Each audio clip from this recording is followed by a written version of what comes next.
안녕하세요, 여러분. 즐거운 주말입니다. 자, 어제 한국의 코스피와 코스닥은 이렇게 하락하는 모습을 보여주었었는데, 밤사이 다우와 나스닥, S&P 500은 크게 상승이 나오면서 또 한번 신고가를 돌파했습니다. 어제 미국 증시의 상승을 이끌었던 건 다름 아닌 항공주와 여행주였습니다. 하지만 한국은 어제 또 확진자가 사상 최고치를 돌파했습니다. 어제의 확진자는 1378명을 돌파하면서 사상 최고치를 돌파하였고, 현재도 집계되고 있는 예상치는 어제보다 더 100명이나 많은 상황입니다. 이 뜻은 내일은 확진자가 1400명에서 1500명까지 돌파할 수 있다는 뜻이죠. 그리고 여러분, 다음 주에는 미국의 옵션 만기 이벤트가 여러분을 기다리고 있습니다. 이번 주 한국 같은 경우에도 옵션 만기일 이벤트로 상당히 안 좋은 모습을 보여주었습니다. 이는 미국 역시 똑같은 모습을 보여줄 수 있다는 뜻이죠. 거기다 미국의 원달러 환율 역시 전혀 하락하는 모습을 보여주고 있지 않습니다. 달러 환율이 계속해서 이렇게 상승이 나온다면 외국인 투자자는 지금보다 더 한국의 코스피와 코스닥을 매도할 가능성이 더욱더 높아질 수 있는 상황입니다. 자, 과연 다음 주 한국 증시는 어떤 모습을 보여줄까요? 미국 증시와 디커플링이 되면서 한국 증시는 또 큰 하락이 나올까요? 아니면 미국 증시를 따라가면서 한국 증시는 다음 주 큰 반등이 나올까요? 오늘 이 시간에 한번 알아보도록 하죠. 자, 그럼 먼저 해외 시황과 국내 시황 그리고 이번 주 특징주로 한번 살펴보도록 하겠습니다. 자, 그럼 먼저 해외 시황입니다. 자, 먼저 다우지수입니다. 다우는 어제 플러스 1.30% 상승으로 마감이 되었습니다. 장 초반부터 다우는 상승으로 출발이 되었고 장 중반으로 넘어가면서 더 큰 상승이 나오며 종가까지 단 한 번의 하락도 발생하지 않았어요. 나스닥 역시 마찬가지였습니다. 나스닥은 어제 플러스 0.98% 상승으로 마감이 되었고 다우와 마찬가지로 장 막판까지 단 한 번의 하락도 발생하지 않았습니다. 특히 나스닥의 경우는 다음 주에 조금만 더 상승하면은 다시 한번 52주 신고가를 돌파할 수 있고, S&P 500 같은 경우에는 어제 또 신고가를 돌파했습니다. 어제는 미국에서 발표된 경제지표도 없었고 실적 발표도 딱히 크게 없었습니다. 그런데도 불구하고 다우와 나스닥, S&P 500은 큰 상승이 나왔죠. 그래서 미국의 경제 전문가들 역시 지금 상승에 상당히 의구심을 갖고 있습니다. 델타 변이 바이러스가 나오고 전 세계가 지금 비상사태에 걸린 상황인데 시장이 마치 좋은 병을 앓고 있는 것처럼 경기 회복세는 뚜렷하게 나타나지 않고 있는데 오히려 상승이 나오고 있고, 다른 전문가는 시장은 여전히 긍정적인 길을 가고 있지만 분명히 여기서 방해물을 만날 것이다, 이렇게 얘기하는 전문가도 있었죠. 그리고 앞서 말씀드렸다시피 어제는 미국의 항공주와 여행주들이 상당히 좋은 모습을 보였습니다. 미국의 힐튼 월드와이드 홀딩스는 어제 플러스 2.37% 상승으로 마감이 되었고, 아메리카 에어라인 역시 플러스 2.65% 상승으로 마감이 되었어요. 이틀 전에는 미국의 은행주와 증권주가 전부 하락하는 모습을 보여주었는데 어제는 반대로 큰 상승이 나왔습니다. 골드만삭스 같은 경우에는 3.67% 상승으로 마감이 되었고, 미국의 모건 스탠리 역시 어제 플러스 3.07%나 상승이 나왔어요. 자, 그렇다면 여러분, 지난주 크게 하락이 나왔던 한국의 여행 섹터도 크게 상승이 나올 수 있을까요? 자, 지금 여러분 토요일인데도 불구하고 확진자가 지금 1100명을 돌파했어요. 물론 이거는 어제의 데이터를 기반으로 해서 제작된 거기 때문에 주말 토요일 데이터는 내일 집계가 되는 거예요. 자, 그러면은 항공주와 여행주들은 당연히 개파락으로 출발을 하겠죠. 미국 증시와 전혀 상관없이 지금 수도권은 4단계에 걸려있는 상황이고 2인 이상 집합금지, 그리고 또 수도권에는 지금 병상이 부족하다, 이런 뉴스까지 나오고 있어서 다음 주에 여행주는 반등이 나와봤자 기술적인 반등밖에 나오지 않을 가능성이 높고, 두 번째로는 지금 집계되고 있는 확진자 수는 금요일 데이터고 토요일과 일요일 데이터가 집계가 되려면은 월요일 9시 30분에 일요일 확진자 수가 발표가 돼요. 자, 그 뜻은 만약 내일 확진자 수가 발표가 됐는데 1,400명이 넘었다? 그러면은 바이러스 테마주 대부분이 아침부터서 갭이 뜨면서 갭 상승으로 출발할 가능성이 높죠. 오늘 만약에 확진자 수가 1,400명이 돌파가 되면은 그 데이터가 월요일 오전 9시 30분까지는 유효하기 때문에 사람들은 확진자 수 1,400명에 흥분하면서 분명히 응압병실이라던가 진단키트 혹은 비대면 관련주를 아침부터 매수할 거예요. 이미 시간의 단일가에서 급등했던 종목들은 전부 다 코다리 식구, 바이러스 테마주들만 이렇게 시간에서 급등이 나왔기 때문에 다음 주에는 일단 갭상승으로 출발하는 것은 기정사실합니다. 그리고 반대로 내일 집계되는 확진자 수가 어제보다 더 적게 나온다라면은 일요일 집계치가 1,400명 이하로 나올 경우에는 월요일 오전 9시 30분 이후 확진자 수 감소 뉴스가 나오면서 바이러스 테마주들이 다시 하락할 가능성이 있어요. 자, 그리고 어제 미국의 나스닥에서는 애플이 52주 신고가를 돌파했습니다. 와, 애플이 지금 상승세가 장난이 아닙니다. 지금 거의 한 3, 4일을 제외하고 하루도 빠짐없이 계속 이렇게 상승만 나왔는데 애플의 주가에 비하면은 한국의 애플 관련주들은 정말 상승이 거의 안 나왔다고 봐도 돼요. 자, 지금 보시면은 BH 같은 경우에는 애플 관련주인데 아직 주가가 여러분 2만원도 돌파를 못했어요. 여러분, 제가 2018년도에 BH를 매매한 적이 있었거든요. 그 당시에 BH 가격은 23,700원이었단 말이야. 23,700원 2018년도에. 근데 지금 주가가 19,800원이야. 아니, 코스닥이 여러분 1000포인트를 돌파했어도 BH의 주가는 3만원을 돌파하기는커녕 오히려 2만원대에 있어요. 2만원대. 자, 그리고 애플 관련주 중 하나인 인터플렉스 역시 상당히 처참한 모습을 보여주고 있죠. 인터플렉스는 지난주 금요일날 마이너스 1.14% 하락으로 마감이 되었고 차트를 보셔도 이렇게 4일 연속 하락하면서 하락세가 지속되고 있습니다. 자, 인터플렉스 같은 경우에는 적자 기업이고 상장 폐지가 될 수 있기 때문에 제가 2018년도에도 전혀 매매를 안 했습니다. 제가 기억하기로는 인터플렉스는 4만원이 넘었던 그런 전래동화 같은 전래가 있었어요. 주가를 보시면은 2018년도에 이렇게 48,350원까지 찍었는데 지금 주가가 13,000원밖에 되지 않았습니다. 그나마 애플 관련주 중에서는 가장 주가가 좋았던 LG 이노텍 같은 경우에는 2018년도에는 주가가 이렇게 하락하는 모습을 보여주었으나 그 다음 연도까지 계속되는 상승이 나왔고 현재도 52주 신고가를 돌파했었죠. 일단 다음 주 LG 이노텍만큼은 주가가 상승으로 출발하고 종가까지 상승으로 마무리될 가능성이 높아요.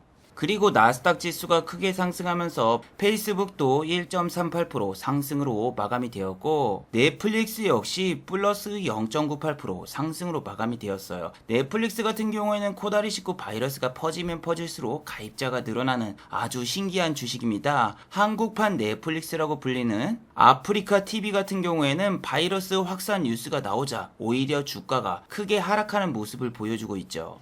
보시면은 최근에 주가가 52주 신고가를 돌파한 이후에 계속되는 하락이 나오고 있고 아침에는 이렇게 4% 정도 뿅 하고 반등이 나오지만 종가는 항상 마이너스 내지 보합으로 마무리가 돼요. 아프리카 TV 같은 경우에는 최근에 코인게이트 사건이 터지면서 상당히 화제가 되었는데 그런데도 불구하고 아프리카 TV의 주가는 52주 신고가를 달리고 있었고 아프리카 TV는 6월 달에만 공매도 과열 종목으로 지정된 게 7번입니다. 일주일에 한 번씩 공매도 과열 종목에 지정이 돼서 공매도가 금지된 적이 상당히 많아요.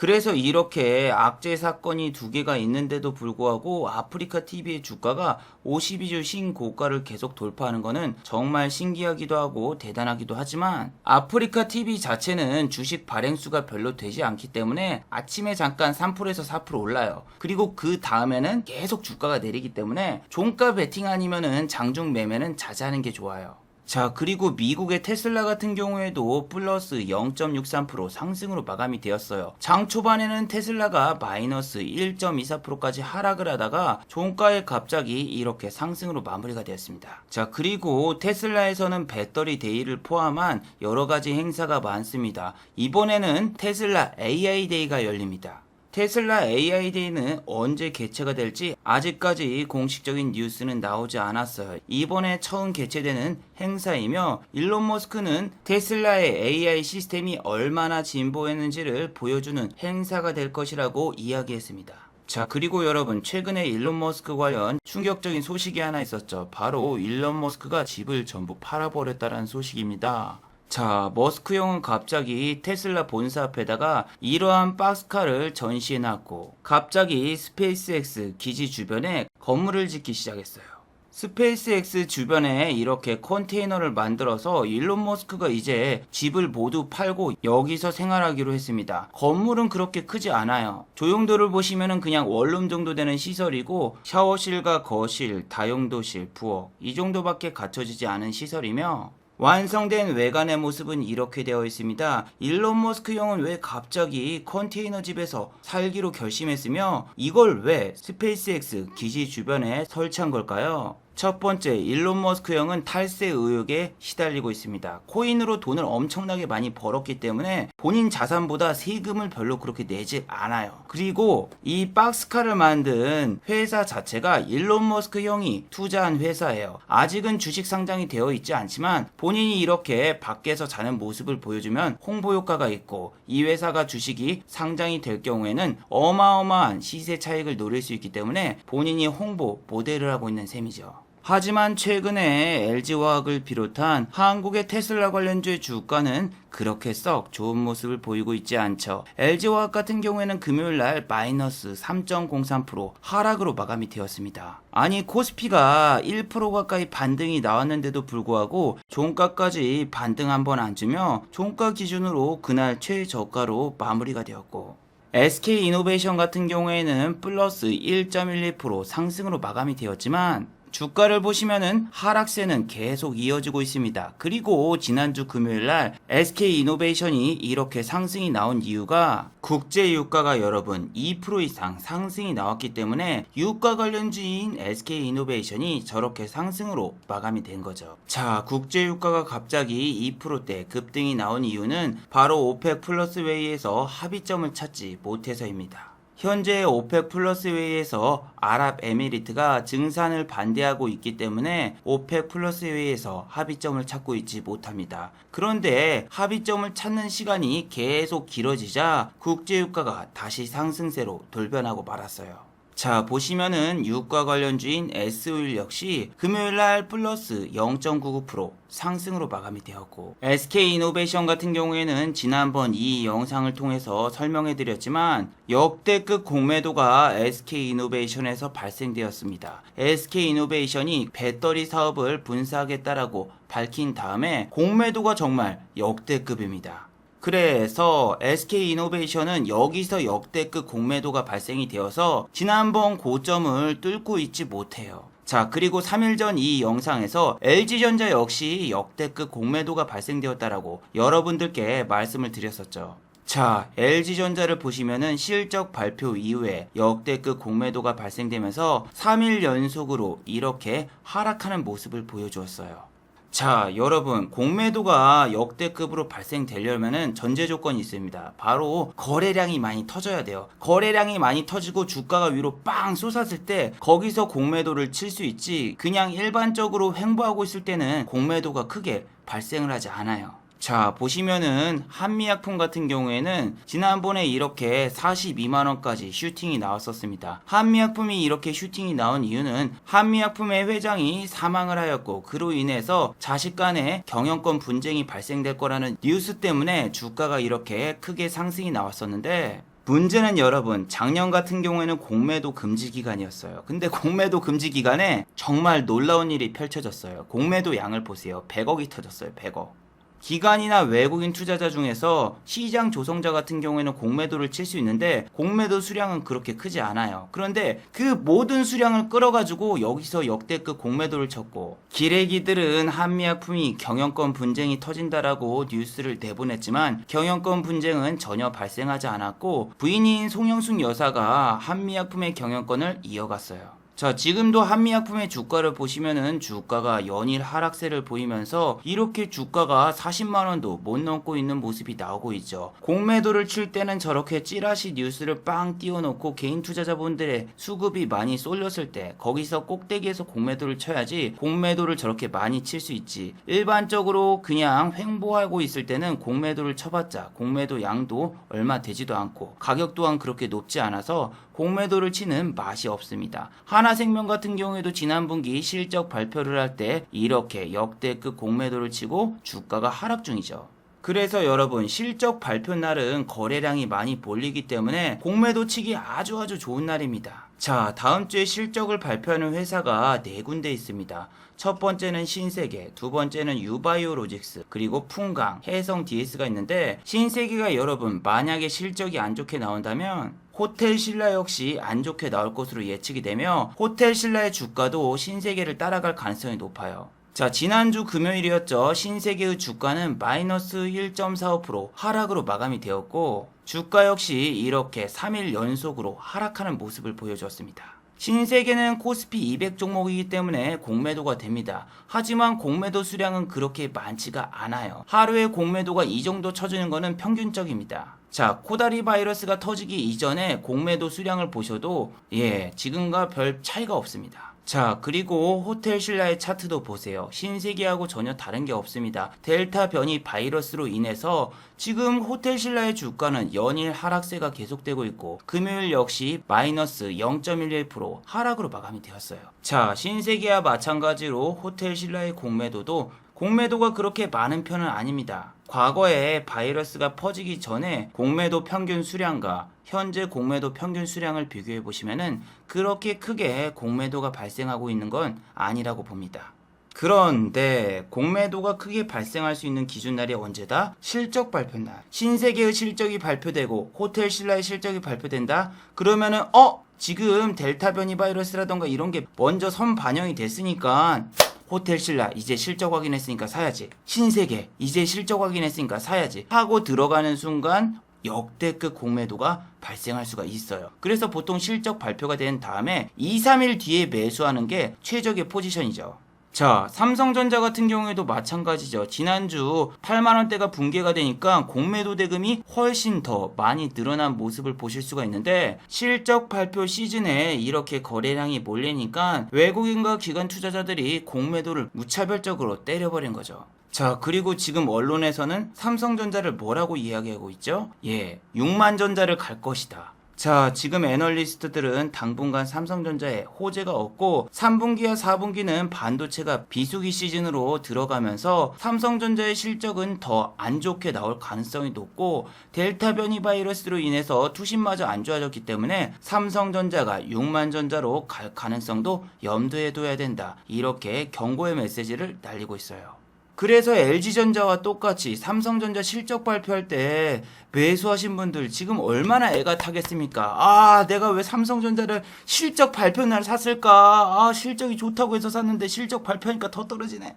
그래서 여러분들이 단타 칠 생각이 아니시면은 실적 발표 날이라던가 실적 바로 발표하기 전날 이렇게 매수하는 거는 상당히 리스크가 크고 실적이 발표된 다음날 공매도 수량을 체크를 해보시고 그 다음에 외국인과 기관의 양 매도가 나왔나 안 나왔나 이런 걸 체크해 본 다음에 사셔도 전혀 문제가 없습니다. 아니 여러분 정말 지금 기자들이 웃긴 게 뭐냐면은 바로 이틀 전 이 영상에서는 기자들이 손정희 씨가 야놀자에 투자한다는 사실은 사실무근이라고 7월 8일 날 이렇게 밝혔거든요. 근데 오늘은 또 어떻다? 손정희 씨가 야놀자에 1조 원을 투자할 거래요. 물론 이 기사는 영국에 있는 기사를 인용해 와서 쓴 거기 때문에 사실과 많이 다를 수가 있어요. 그런데 무슨 기사 내용이 첫날에는 손정희 씨가 1조 원을 투자한다고 했다가 그 다음날엔 투자가 사실무근이다라고 했다가 주말엔 또 다시 투자할 것이다. 이렇게 3번이나 바뀌는 게 어디 있습니까? 아니 이미 야놀자 관련주들은 주가가 완전히 박살바이오처럼 박살이 다 난 상황인데 지금 와서야 또 저런 뉴스를 내보낸다. 정말 웃기는 사실인데 자 여러분 3개월 전에 쿠팡이 뉴욕 증시에 상장이 됐잖아요. 이때 제가 한 가지 여러분들께 말씀드린 사실이 있죠. 마켓컬리와 오아시스가 뉴욕 증시에 상장한다고? 개뿔 같은 소리 하지 말라고. 적자 회사가 무슨 뉴욕 증시, 나스닥에 상장을 하냐. 손정희 씨가 저렇게 받쳐주는 쿠팡은 가능하지만 국내 스타트업이 어떻게 나스닥에 상장을 하냐. 말도 안 된다. 정말 여러분들께 열사처럼 이야기를 했었죠. 그때도 말씀드렸지만 그 당시에 어떤 기업이 나스닥 상장을 추진한다 막 이런 찌라시 뿌리고 상한가를 가고 그랬었는데 그건 다 말도 안 된다. 적자 회사들은 나스닥이라던가 뉴욕 증시에 상장이 돼도 상폐가 될 것이다. 왜냐하면은 나스닥과 뉴욕 증시에 상장될 경우에는 상태를 유지하기 위해 매년 40억 이상 돈이 들어간단 말이에요. 마켓컬리의 재무제표를 보시면 이렇게 적자가 발생이 되고 있는 회사인데 어떻게 뉴욕 증시에 상장이 되느냐. 이거는 그냥 관련 회사들 찌라시로 주가 띄우려고 작전 치는 거다 말씀을 드렸죠. 자, 마켓컬리 뉴욕 증시 상장을 멈췄다 이런 기사가 나왔고, 마켓컬리가 이렇게 상장을 못하는 이유가 매년 적자가 이렇게 적자폭이 이렇게 늘어나고 있는데 설령 이 회사가 뉴욕 증시라던가 나스닥에 상장이 돼도 누가 이 회사 주식을 살까요? 쿠팡도 지금 보시면은 처음에 상장했을 때 69불로 상장했다가 지금 42불이죠. 거기다가 주식이 상장되자마자 이렇게 경영진들도 주식을 대거 처분을 했는데 누가 이제 한국의 스타트업의 주식을 사려고 할까요? 마켓컬리 측에서는 뉴욕 증시와 국내 증시 상장을 검토해본 결과 국내 주식이 훨씬 더 좋을 것 같아서 국내 주식으로 우회했다 이렇게 이야기하지만 처음부터 상장은 불가능했다고 봐요. 자, 쿠팡을 산 외국인들 반응 지난번에도 보여드렸었죠. 이거는 번역기로 돌려서 한글로 나왔지만 외국인들이 트위터에다 쓴 이야기입니다. 한국의 K-팝으로 인해서 쿠팡은 해외 시장으로 진출해서 분명히 세계적인 주류를 차지할 겁니다. 쿠팡은 100불에 도달할 것입니다. 한국의 아마존, 쿠팡은 로켓 배송이 있기 때문에 분명히 주가는 100불을 갈 것입니다. 나는 쿠팡을 60불에 샀다. 운이 너무 좋아. 참 대단히 운이 좋죠. 60불에 쿠팡을 샀으면 종가가 49불이었으니까. 그리고 한국과 미국의 시차가 있기 때문에 한국인들은 분명히 쿠팡 관련주를 코스피, 코스닥에서 매수할 것이고 그 덕분에 쿠팡의 주가는 다음날 70불을 돌파할 것이다. 이렇게 추측하는 외국인도 있었지만 현실은 다음날 48불 같습니다. 그래서 저렇게 쿠팡에 대인 외국인들이 많은데 야놀자라던가 마켓컬리라던가 이런 회사들이 뉴욕 증시 나스닥에 상장을 해도 누가 주식을 사기나 할까요? 자, 야놀자가 나스닥이라던가 뉴욕 증시에 상장을 할 거라고 얘기를 하지만 저는 이것도 상장 못한다라고 봐요. 아니 지난주에 SBI 인베스트먼트를 이날 꼭대기에서 사신 분은 마이너스 34%입니다. 이걸 신용으로 꼭대기에서 매수하신 분들은 하한가 이상 하락을 했기 때문에 반대 매매가 무조건 나갔을 거예요. 그래서 반대 매매 나가가지고 지금 속이 타들어가는데 그 다음날 호재 뉴스를 뿌려버리면 뭐합니까? 그 다음날 또 급등하면 뭐예요? 본인은 주식시장에서 퇴출당했는데. 그리고 지난주에 상한가를 간 종목이 한 종목밖에 없잖아요. 물론 지금 상한가에 찍혀있는 종목은 두 종목밖에 안 되지만 어제 영상에서도 말씀드렸지만 지앤코는 여러분 시간의 단일가에서 상한가가 풀렸기 때문에 상한가를 갔다고 말을 할 수가 없어요. 지난주에 여러분 분명히 상한가를 보내려면 보낼 수 있는 종목이 너무너무나 많았습니다. 특히 뭐 진단키트부터 시작해서 GH 신소재, 휴마시스부터 해서 분명히 상한가를 보낼 수 있는데 금요일이기 때문에 다음 주에 확진자가 줄어들면은 이 주식을 세력들이 팔지 못할 거라 생각해서 결국에는 안 올리더군요. 그래도 여러분 물량을 이미 외국인이랑 기관이 많이 모아놨어요. 이거 다음 주에 뉴스 보고 팍 따라 들어가잖아요. 아침에 갭 뜬다? 그럼 얘네들이 다 던질 거예요. 얘네들이 다 던지고 여러분들 9시 30분에 만약에 확진자가 발표되었는데 일요일날 발표된 수보다 더 적어가지고 주가가 하락하면은 아까 쿠팡처럼 사상 최고점에서 물릴 수 있는 기회를 가지게 될 수도 있습니다. 자, 휴마시스 같은 경우에는 정고점이 얼마 남지가 않았어요. 분명히 다음 주에는 정고점을 뚫기도 할 것 같아요. 근데 정고점을 뚫자마자 개인분들 막 돌파 매매를 한다 치고 막 이런데 고점에서 들어왔는데 외국인과 기관의 폭탄 매물이 쏟아지면서 개인 투자자분들 그냥 피눈물 흘리는 그런 사상 최악의 시나리오가 안 나왔으면 합니다. 다음 주에는 여러분 분명히 유럽 증시와 미국 증시가 크게 반등이 나왔으니까 우리 증시 역시 다음 주에는 반등이 나올 거예요. 그런데 지금 여러분 바이러스 테마주에 베팅하신 분들은 큰일 났죠. 왜? 확진자 수가 여러분 생각보다 더 줄어든 모습이 나왔네요. 지금 확진자 집계가 끝나는데 1244명입니다. 해외 유입 합쳐봤자 70명밖에 안 되니까 확진자는 어제 집계된 수보다 더 적게 나올 거예요. 물론 시간의 단일가에서 급등이 나온 코다리 바이러스 테마주들은 아침에 갭이 뜨고 시작을 할 거예요. 왜냐하면 세력들이 개인 투자자분들 꼬셔서 던져야 되니까 아침에만 잠깐 띄워놓고 뺄 가능성이 높고, 시간의 단일가에서도 이렇게 하락한 코다리 바이러스 테마주들은 추가적인 하락이 더 나올 수도 있죠. 자, 그리고 신라섬유라던가 혹은 양지사 이런 품절주에 베팅하시는 분도 있어요. 장이 안 좋으면은 스펙주라던가 품절주가 날아가는데, 일단 품절주 같은 경우에는 지난주에 4.63% 장중에 상승이 나왔다가 종가는 마이너스 2.14%로 마감이 되었어요. 그런데 중요한 게 뭐다? 유럽 증시와 미국 증시가 다 반등이 나왔어요. 그러면은 저렇게 품절주들은 추가적인 하락이 나올 수밖에 없어요. 자, 그리고 지난주에 급등이 나왔다가 이틀간 급락이 나온 캐리소프트 같은 경우에는 여기 보시면은 마이너스 30% 하락이 나왔고 그 다음날 마이너스 11%의 하락이 나와서 이 꼭대기에서 잘못 매수하신 분들은 벌써 마이너스 50%가 넘는 손실을 보셨을 텐데, 이렇게 주가가 갑자기 하한가를 가고 급락이 나온 이유는 임원진에서 주식을 매도해서요.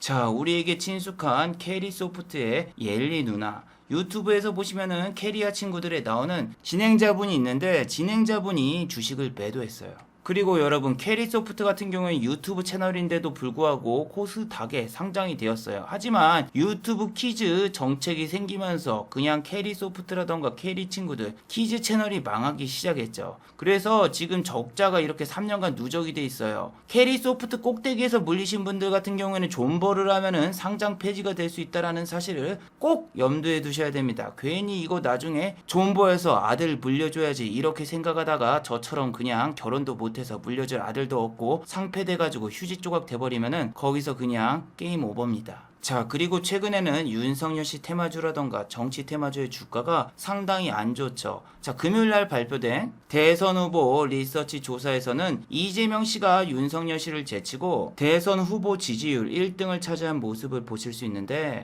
제가 매번 말씀드리지만 목요일과 금요일날 발표되는 대선 후보 지지율은 무조건 이재명 씨가 높게 나와요. 자, 그런데 제가 지난번에도 말씀드렸지만 윤석열 씨 테마주와 이재명 씨 테마주는 지금 쉬어가는 단계다. 그래서 이재명 씨 지지율이 높던 윤석열 씨 지지율이 높게 나오던 지금은 움직이기 힘들다 말씀드렸죠. CS 같은 경우에는 이재명 씨 인맥주인데 아침부터서 이렇게 2.11% 하락하는 모습을 보여주었고, 종가 역시 1.71% 하락으로 마감이 되었습니다. CS 같은 경우에는 군대 가신 분들은 다들 기억하고 계실 거예요. 화생방 할 때 CS탄을 터뜨린다고 하는데 그 CS와 전혀 상관이 없는 주식입니다. 자, 그리고 이재명 씨 정책주 푸드웰 같은 경우에 이렇게 장 초반에 빵 하고 상승이 나왔지만 종가를 보시면은 마이너스 2.35% 하락으로 마감이 되었어요. 지금 여러분 장이 안 좋은 것도 있지만 코스닥 같은 경우에는 잠깐 장 초반에 한 3%에서 4%빵 띄우고 이렇게 빼버리는 현상이 상당히 자주 나오고 있습니다. 자, 올리패스도 보세요. 장 초반에 이렇게 3%대 하락이 나왔는데 종가는 마이너스 4.43%죠. 장 초반에 이렇게 잠깐 반짝 올리고 바로 이렇게 빼버립니다. 자, 그래서 여러분 3%에서 4% 코스닥 종목이 애매하게 상승하고 있다? 안 들어가는 게 좋습니다. 잠깐 저렇게 와리가리 치면서 3% 4%대에서 상승하는 것처럼 보여놓고 종가가 음봉으로 마감이 되거나 하락으로 마감되는 종목이 너무 많아요. 자, 반대로 여러분 8%에서 9% 상승 중이면은 VI 구간이 곧 눈앞에 있기 때문에 매수세가 상당히 많이 몰려요. 이게 뭐냐면은, 자, 이렇게 V자 표시가 되어 있는 게 단기 과열인데 VI에 딱 찍으려고 하면은 개인 투자자분들이 오르르 들어와요. 그렇기 때문에 이 V자가 보이는 구간이 보통 8%에서 9%입니다. 그래서 여기 구간에서는 사람들이 매수세가 많이 들어오니까 한 7에서 9 쪽에서는 와리가리 치면서 왔다 갔다 해도 매수가 가능하지만 2%에서 3%는 너무너무나 애매합니다. 그리고 VI를 찍을 때 시가 기준입니다. 시가가 만약에 플러스 3%로 시작했으면은 VI 구간은 플러스 15%가 올라와야지 VI를 찍고, 만약에 0%로 시작했을 경우에는 플러스 11%에서 VI가 발동이 돼요. 보시면 CGN도 아침에 이렇게 3%에서 4% 깨작깨작거리다가 빠져버렸잖아요. 그래서 여러분, 주식이라는 게 심리 게임이기 때문에 어설픈 구간에서는 접근을 안 하는 게 오히려 더 좋을 수가 있어요. 자, 그리고 윤석열 씨 테마주와 이재명 씨 테마주가 내려가니까 오히려 반사 이익으로 최재형 씨 테마주들이 갑자기 장막판에 급등이 나왔거든요. 자, PPI 같은 경우에는 최재형 씨 테마주였는데 아침에는 최재형 씨 테마주가 전혀 반응을 안 했거든요. 그런데 장막판에 한일 단조가 급등이 나오면서 최재형 씨 테마주가 그냥 전부 다 날아갔습니다. 자, 보시면은 오픈 베이스 시작했을 때 마이너스 2%였는데 플러스 5% 이상 상승이 나왔고, 최재형 씨 테마주 1등주 이루온 역시 마이너스 3%에서 플러스로 전환이 되었어요. 그런데 여러분, 제 개인적인 생각이지만 다음 주에 분명히 최재형 씨 테마주는 하락할 것 같습니다. 왜냐하면은 윤석열 씨 테마주는 지금 너무 크게 하락을 했어요. 하락률이 기본 15%에서 25%입니다. 25%. 이 정도면은 기술적인 반등이 한 번씩 나와줘야 되고, 기술적인 반등이 나올 때는 어떻게 됩니까? 최재형 씨 테마주가 내릴 거예요. 그리고 그 증거로 지금 외국인과 기관의 수급을 보세요. 웅진 싱크비, 거기다가 서현 탑메탈, 모든 윤석열 씨 테마주들이 지금 수급이 다 들어와 있어요. 그러면은 지난주 유럽 증시와 미국 증시가 상승으로 마감되었으니까 대선 테마주들도 다음 주에 반등이 나오면서 시작이 될 거고, 최재형 씨 테마주들 같은 경우에는 지난주 종가까지 최고가를 유지하면서 마무리가 되었으니까 다음 주에는 오히려 하락하는 모습이 나와도 이상하지 않아요. 자, 그리고 여러분, 다음 주에는 코스피 대형주 중에서 실적을 발표하는 회사가 거의 없고 신세계 하나밖에 없지만, 여기서부터서는 이제 실적을 발표하는 회사들이 상당히 많아져요. 그런데 실적 발표하는 회사들은 실적 발표 당일날 공매도가 많이 쳐질 수 있으니까 실적 발표하기 한 3, 4일 전에 노려보는 것도 나쁘지 않습니다. 제가 해성 DS를 이런 데서 계속 공략했던 게, 실적 발표가 얼마 안 남았으니까 개인 투자자분들은 분명히 4만원대 계속 매수가 들어올 거라고 생각을 해서 지난번에 매수를 계속 했었고, 지금은 추세가 깨졌어도 만약에 실적 발표가 되려면은 막 4만원대까지 이렇게 또 올라가려는 모습도 나올 수가 있어요. 그렇다라면은 해성 DS에 물려 계신 분들은 본인 본전에 오면은 탈출 준비를 하셔야 됩니다. 왜냐하면 이 종목이 다시 막 신고가를 가기에는 너무 높아. 고점이 지금 여기니까 12%가 올라와야지 자기 본전 위로 올라갈 수 있고, 외국인 투자자와 기관 투자자의 매집도 이미 많이 돼 있기 때문에 얘네가 추가적으로 매수하기보다는 얘네가 실적 발표하면은 던질 걸 생각해야 돼요. 자, 마지막으로 한번 정리해 보도록 하겠습니다. 1번, 다음 주는 미국의 옵션 만기일입니다. 한국도 옵션 만기일 날 큰 하락이 나왔기 때문에 미국의 옵션 만기일도 절대로 방심할 수 없어요. 미국의 옵션 만기일은 금요일 날 마감이 됩니다. 그렇기 때문에 금요일 날 미국의 야간 선물이 큰 변동성을 줄 수가 있습니다. 그렇기 때문에 한국 증시도 큰 요동을 칠 수 있으니 다음 주 금요일을 꼭 조심하시기 바랍니다. 자, 두 번째, 내일은 확진자가 1300명대에 머무를 가능성이 높습니다. 주말에 확진자가 1400명대를 돌파해야지 진단키트와 바이러스 테마주들이 다음 주에도 급등세를 이어갈 수 있지만, 오히려 확진자가 1200명대다 1300에서 내려왔기 때문에 감소세 때문에 하락합니다. 그리고 또 다음 주에는 수도권 사회적 거리두기 4단계 효과로 점점 확진자가 줄어들지 않을까요? 행사 자체가 이렇게 많이 취소가 되니까 확진자도 당연히 줄어들 거라는 생각이 들기 때문에 조금 힘들어 보입니다. 물론 내일 확진자가 1400명을 돌파하면서 더 올라갈 수도 있겠지만, 주말에는 여러분 검사자 수가 적기 때문에 확진자가 많이 나오기보다는 줄어들 가능성이 더 높습니다. 그래서 다음 주에는 진단키트라던가 바이러스 테마주들은 꼭 주의하시길 바래요. 자, 유튜브 광고도 끝까지 시청해주시면 정말로 고맙겠고, 좋아요와 구독하기도 많이 눌러주시면 정말로 고맙겠습니다. 아, 그리고 또 어제 생방송 전에 저를 후원해주신 정말 고마운 분들이 계셨네요. 네, 제 유튜브 영상 밑에 있는 투네이션 후원하기 버튼을 눌러주시면 저를 후원해주실 수 있는데, 아, 제가 착각했네요. 오늘은 후원해주신 분이 아무도 안 계셨습니다. 자, 다들 수고하셨고 즐거운 주말 되시기 바랍니다. 다들 수고하셨습니다.